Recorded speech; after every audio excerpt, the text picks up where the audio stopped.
Assalamualaikum warahmatullahi wabarakatuh. Selamat datang para siswa-siswi SMA Negeri 63 Jakarta. Perkenalkan, nama Ibu Marlia Yusdati. Hari ini Ibu akan memberikan materi mengenai ruang lingkup biologi dan metode ilmiah serta keselamatan kerja di lab. Tapi sebelum itu jangan lupa di like, subscribe, dan nyalain lonceng notifikasinya biar kalian selalu dapat update setiap kali Ibu upload video baru.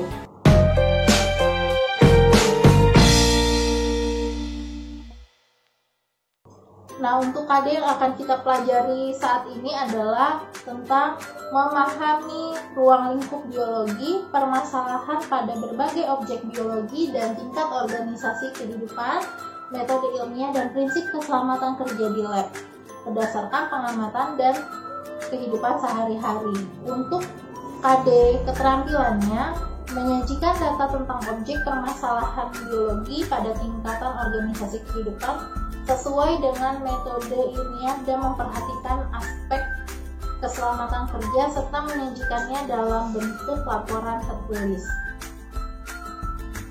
Indikatornya ini ya.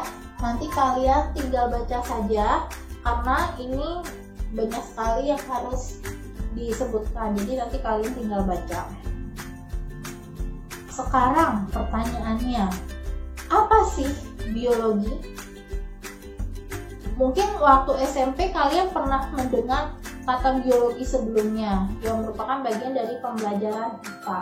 Tapi untuk lebih jelasnya biologi itu apa gitu, mungkin kalian juga sudah ada yang tahu. Jadi biologi itu berasal dari dua kata, yaitu bios dan logos. Bios itu artinya hidup, sedangkan logos artinya ilmu. Jadi bisa disimpulkan ya, ilmu dan hidup. Nah, jadi secara etimologi, pengertian biologi adalah ilmu yang mempelajari segala aspek kehidupan makhluk hidup.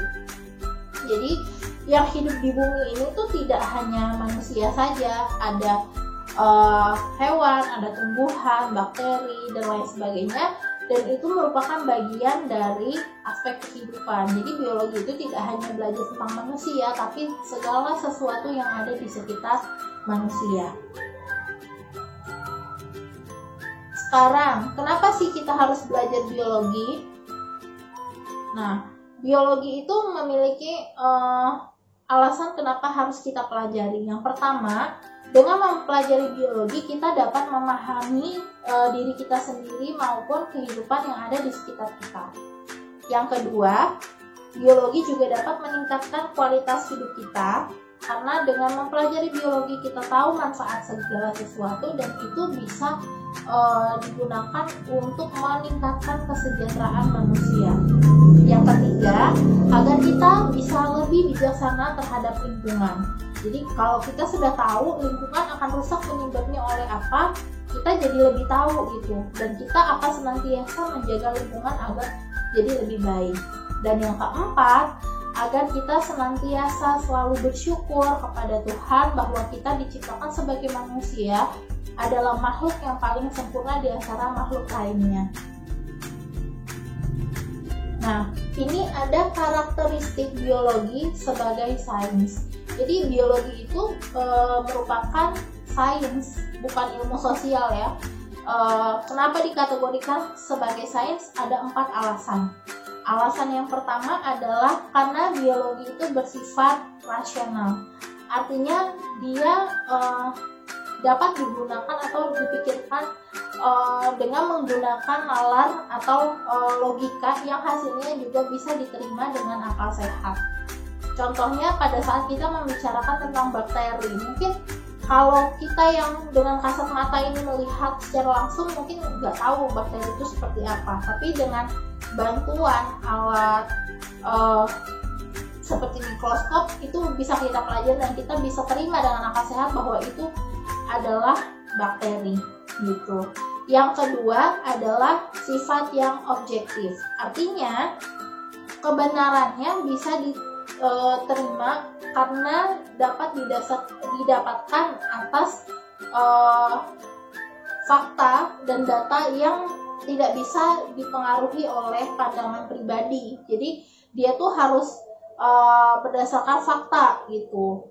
Yang ketiga adalah empiris, artinya dia itu dapat dibuktikan dengan pengamatan atau eksperimen. Kayak tadi contohnya bakteri itu beneran ada nggak sih, virus beneran ada nggak sih? Nah itu bisa kita lihat dengan eksperimen gitu, atau pengamatan secara langsung. Yang keempat adalah akumulatif, artinya teori-teori yang ada di biologi itu dibentuk berdasarkan teori lama yang disempurnakan dan ditambah serta diperbaiki sehingga menjadi kesatuan teori yang sempurna seperti yang sudah kita ketahui gitu. Kayak dulu kan teori kanker itu tidak bisa disembuhkan. Sekarang sudah banyak penelitian yang menyatakan bahwa kanker bisa disembuhkan dengan treatment yang tepat. Berarti kan ada akumulasi dari teori-teori yang sebelumnya disempurnakan dan dijadikan teori yang lebih baik lagi. Selanjutnya, untuk apa sih manfaat kita mempelajari biologi? Mungkin kalau kalian mikir biologi ya ilmu yang tentang alam aja, sebenarnya itu ada banyak sekali manfaat dalam mempelajari biologi. Bisa dari bidang pertanian, bidang peternakan, kedokteran, bidang industri, terus juga bisa untuk bidang sosial gitu. Yang pertama, Ibu akan bahas mengenai manfaat biologi di bidang pertanian. Nah, di PowerPoint yang Ibu sampaikan ini bahwa manfaat biologi di bidang pertanian ini dapat kita simak dalam kehidupan kita sehari-hari. Seperti yang kita ketahui, jumlah penduduk di bumi, terutama di Indonesia sendiri, itu jumlahnya sangat banyak gitu, sampai lebih dari 200 juta orang. Nah, seperti yang kita tahu juga bahwa kebutuhan pangan itu akan meningkat seiring dengan pertambahan jumlah manusia yang ada di dalamnya.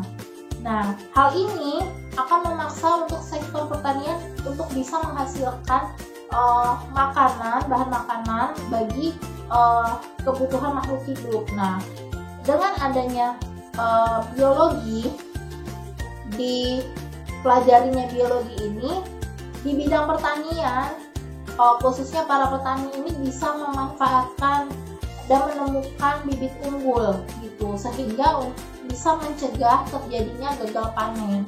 Dengan adanya penemuan bibit unggul ini diharapkan petani tahu polanya, pemupukan yang lebih tepatnya seperti apa, lalu sehingga bisa menghasilkan produksi pertanian yang baik sehingga bisa memenuhi kebutuhan masyarakat banyak. Lalu yang kedua adalah rekayasa genetika.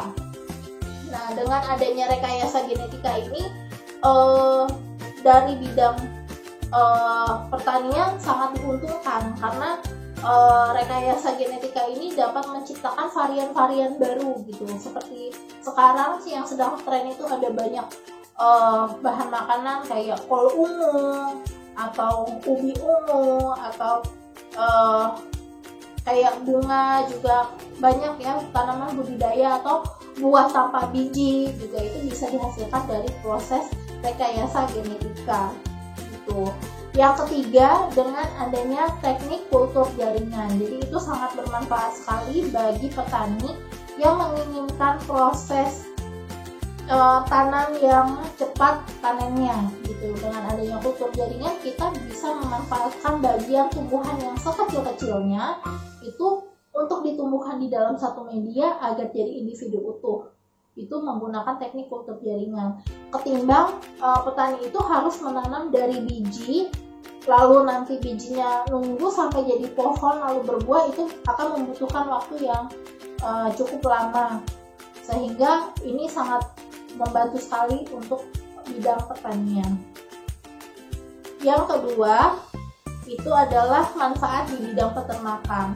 Di bidang peternakan sendiri, dengan adanya ilmu biologi, para peternak bisa melakukan budidaya karena mereka bisa tahu karakteristik dari hewan yang akan mereka ternak. Lalu yang kedua, dengan adanya ilmu anatomi dan fisiologi, maka ditemukanlah sekarang yang namanya teknik kawin suntik atau inseminasi, sehingga untuk hewan-hewan yang biasa kita konsumsi seperti sapi, kambing, kerbau gitu ya, itu dia bisa lebih produktif lagi gitu. Karena kalau kita lihat yang terjadi, kalau kita memanfaatkan dia untuk berkembang biak sendiri, itu akan membutuhkan waktu yang cukup lama gitu. Makanya dimanfaatkanlah inseminasi ini untuk budidaya hewan tersebut. Lalu yang ketiga adalah teknik fertilisasi in vitro. Nah, teknik ini juga bisa dilakukan untuk manusia.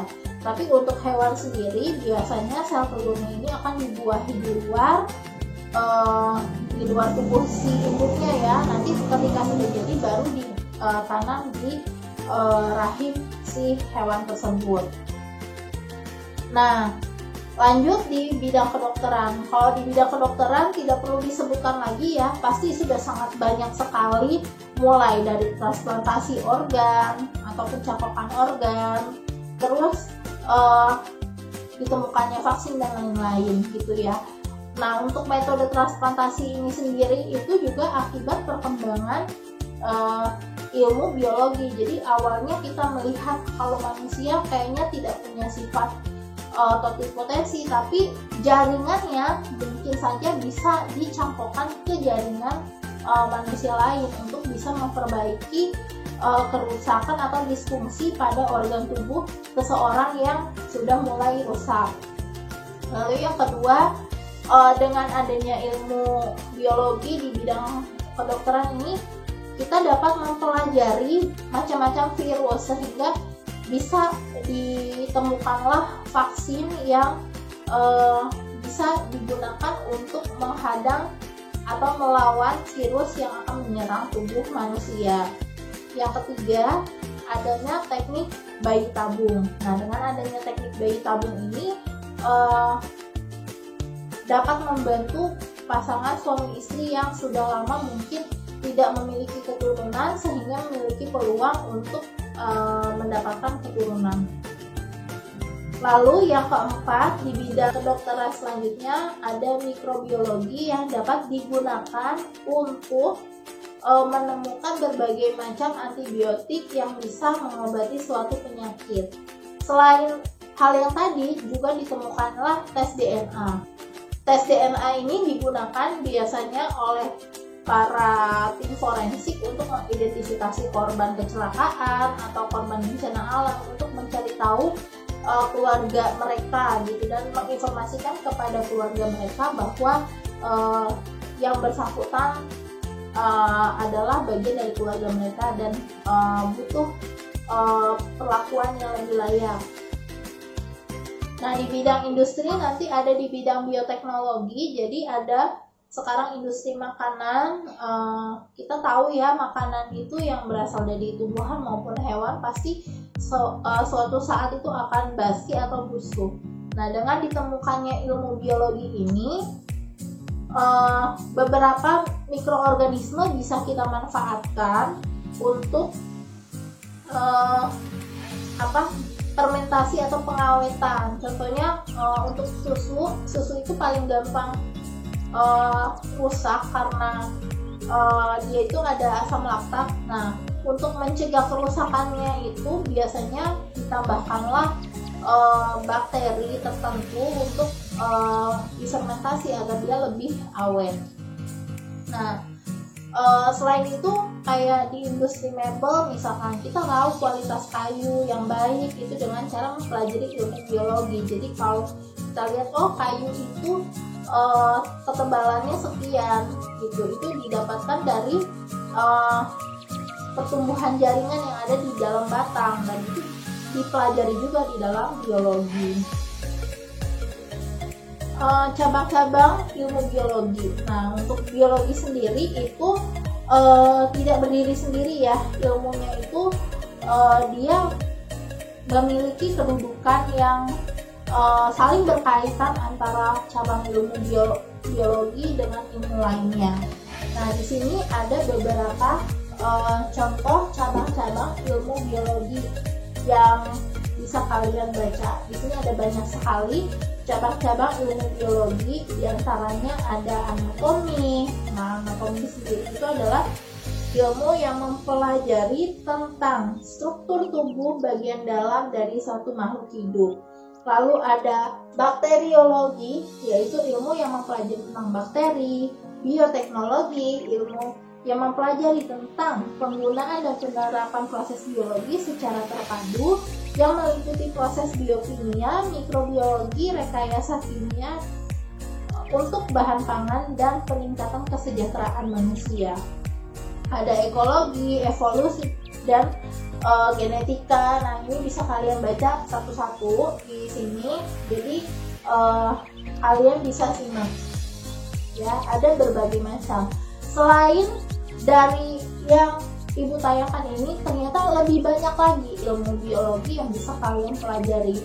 Nah, nanti kalian bisa cari sendiri di situ berbagai macam ilmu biologi yang bisa kalian lihat di internet atau di buku paket yang ada bersama kalian. Selain itu, kita juga akan mempelajari sikap ilmiah. Sikap ilmiah itu wajib dimiliki oleh seseorang, ya, terutama yang mempelajari sains itu. Nah, sikap-sikap apa sih yang harus kita miliki? Yang pertama adalah rasa ingin tahu yang tinggi. Jadi kalau seorang peneliti atau seorang yang punya jiwa sains, biasanya ketika melihat sesuatu itu nggak cuma melihat bentuknya aja, pasti dia akan berpikir, oh ini cara buatnya bagaimana, ini manfaatnya gimana, oh sisa limbahnya bagaimana. Itu dia akan melihat sampai sejauh itu.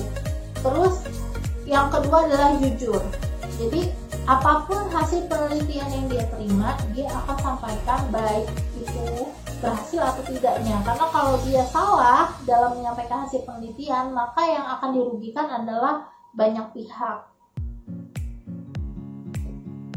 Yang ketiga adalah objektif. Nah, objektif ini artinya data-data yang dia terima itu dan dia dapatkan itu harus sesuai, dan itu harus dia sampaikan nanti pada saat dia paparan atau di laporan kerjanya. Yang keempat, berpikir secara terbuka. Jadi seorang saintis itu harus berpikir secara terbuka, jangan terkungkung di dalam satu teori aja. Jadi dia harus mampu berpikir secara terbuka dan melihat gitu di sekitar dia atau penelitian orang lain, dan dia juga harus menerima jika dirinya salah, tidak terpaku dan merasa dirinya yang paling benar. Lalu yang kelima, memiliki kepedulian, terutama untuk kepedulian terhadap diri sendiri maupun dengan lingkungan. Selanjutnya teliti, tekun, berani, dan santun.